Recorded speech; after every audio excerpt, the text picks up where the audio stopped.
আসসালামু আলাইকুম রহমতুল্লাহ। প্রিয় বন্ধুরা, সবাই কেমন আছেন? আমি ভালো আছি আলহামদুলিল্লাহ।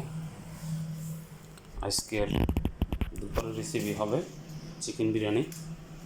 দেখতে থাকেন। বিহান এখানে 1 কেজি বাসমতি চাউল নিয়েছি। এখানে একটা চিকেনটা এখন সিদ্ধ করবো। সিদ্ধ করার পরে ফ্রাই, তারপরে রান্না হবে। চিকেনের সাথে দিয়ে দিব মশলাগুলো।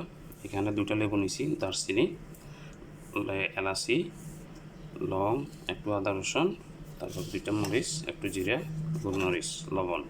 গাজর আর আলু কাটে নিয়েছি, এগুলো ফ্রাই করবো। এগুলো বিরিয়ানির সাথে হবে। বসা দিলাম, পাতিল দিয়ে দিলাম মুরগি। এখন দিয়ে দেবো পানি, সিদ্ধ করবো। পেঁয়াজগুলো পেস্তা হবে, পেস্তার জন্য কড়াই বসাই দিলাম। দিয়ে দিলাম তেল, বন্ধুরা পেঁয়াজ দিয়ে দিলাম পেস্তার জন্য।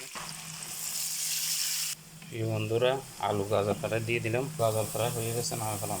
সিদ্ধ হয়ে গেছে, নামে ফেলাম। চিকেন সিদ্ধ হয়ে গেছে, এখন দিয়ে দিব ফ্রাই। চিকেনগুলো ফ্রাই হয়ে গেছে, এখন নামে ফেলাম।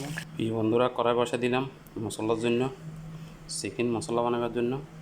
আসল ঘি দিয়ে দিছি, আসল ঘি। এগুলো একটু বসে গেছে, তো দিয়ে দিচ্ছি, পানি গেছে। পেঁয়াজ দিয়ে দিলাম, দিয়ে দিচ্ছি আদা রসুন, টমেটো দিয়ে দিচ্ছি। বন্ধুরা পুরো শাহি বিরিয়ানি মশলা।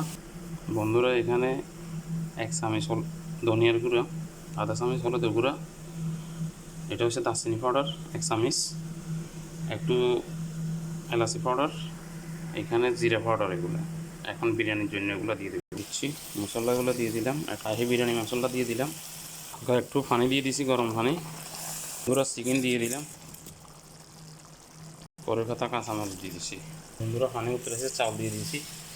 80% হলে নামে ফেলাম। বন্ধুরা এটা জাফরান ভাতের উপর দিয়ে দিব। এখানে জাফরান জর্দার রং নিয়ে নিছি। একটু ভাত হয়ে গেছে, নামে ফেলাম। 80% হয়ে গেছে, 80%। আদা ভাতের উপরে মুরগির মাংস দিয়ে দিচ্ছি, দিয়ে দিলাম। এখন উপর দিই আর আদা ভাত দিয়ে দিব। দিয়ে দিচ্ছে রোজ ওয়াটার, জাফরান কালার। প্রিয় বন্ধুরা, হয়ে গেল চিকেন বিরিয়ানি। সবাই ভালো থাকবেন। আল্লাহ হাফেজ। আসসালামু আলাইকুম রহমতুল্লাহ। পরবর্তী কোনো ভিডিওতে দেখা হবে ইনশাল্লাহ। আল্লাহ হাফেজ।